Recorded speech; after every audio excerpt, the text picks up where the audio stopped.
Okay, then से आगे numerical देखते हैं। ये रहा थर्ड न्यूमेरिकल, लास्ट न्यूमेरिकल। देखो क्या बोल रहे हैं थर्ड न्यूमेरिकल में, what is the de Broglie wavelength, मतलब लैम्बडा निकालना है। ओके, तो हमें लैम्बडा निकालना है।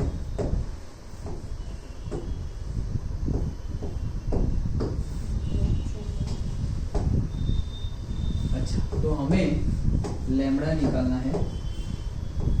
ओके, एसोसिएटेड विथ, पहला ही गिवन है क्या, an electron moving with the speed of this much. तो इलेक्ट्रॉन और उसकी वेलोसिटी भी गिवन है कितनी, 5.4 × 10⁶ मीटर पर सेकेंड। याद करो, पहले डी ब्रोगली आया तो डी ब्रोगली इक्वेशन याद आ जाना चाहिए।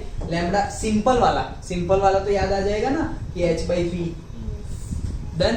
ओके, फिर डिफरेंट केस के लिए हमने डिफरेंट देखा था। ओके, सो दूसरा है बॉल ऑफ मास के लिए, तो बस वही चीज करनी है। क्या है, मास, तुम्हें इलेक्ट्रॉन का मास याद रखना पड़ेगा, कहीं पे देंगे कहीं पे नहीं देंगे, नहीं तो याद रखो 9.1 × 10⁻31 kg, और प्रोटॉन का 1.6 × 10⁻27 करेक्ट kg। ओके, वो याद रखना पड़ेगा। तो mass of electron 9.11 × 10⁻31 kg, speed भी हमें गिवन है। बस m और v पता चल गया, मतलब p पता चल गया, h तो पता ही है, तो लैम्बडा मिल गया, खत्म बात। ओके, सो p = mv, ये करो ना करो डायरेक्टली वही कर लो, और p मिल गया तुम्हें, p मिल गया तो h/p करोगे, h की वैल्यू भी पता है, लैम्बडा मिल गया, खत्म। सिर्फ यहाँ पे वैल्यू पुट करनी है, h m v, हमारे पास ये भी है, ये भी है, ये भी है, वैल्यू पुट कर दो, डन। ओके, चलो फॉर दी बॉल, तो बॉल के लिए भी देखो मास गिवन है और वेलोसिटी भी, अगेन वही, मास भी गिवन है, वेलोसिटी भी गिवन है, वही चीज करनी है। ये इतना इजी तो नहीं पूछेंगे यार। ओके, सो ये अभी देखो, ये वापस क्या, केजी में कन्वर्ट करना भूलना मत। ये केजी में ही है 10⁻31, और यहाँ पे तुम्हें ग्राम में गिवन है। बॉल का मास किस में गिवन है, ग्राम में, तो उसको केजी में कन्वर्ट करना, किया ना उन्होंने।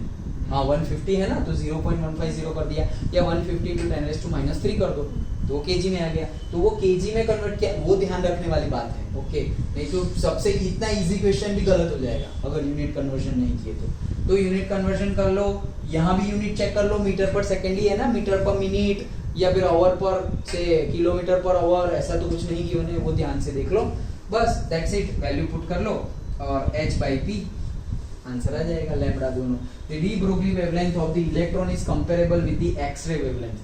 However, for the ball, it is about 10⁻19 times the size of the proton, quite beyond the experimental measurement. इसीलिए तो हमने बोला कि de Broglie hypothesis। क्यों? 10⁻34 को मेजर करने के लिए हमारे पास आज की डेट में कोई इंस्ट्रूमेंट है नहीं। डन। तो यही हमने कल थियरी में देखा, समझ में आ गया पक्का। तो ये 3 न्यूमेरिकल्स थे, तीनों के तीनों न्यूमेरिकल में सिर्फ फॉर्मूला में वैल्यू पुट करनी थी।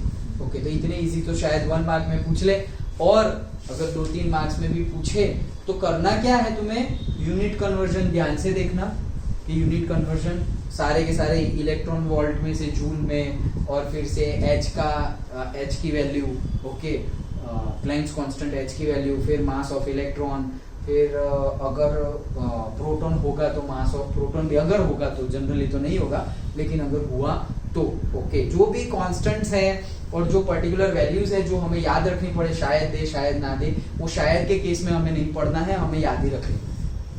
डन।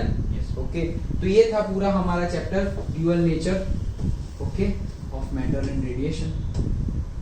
डन। समझ में आ गया।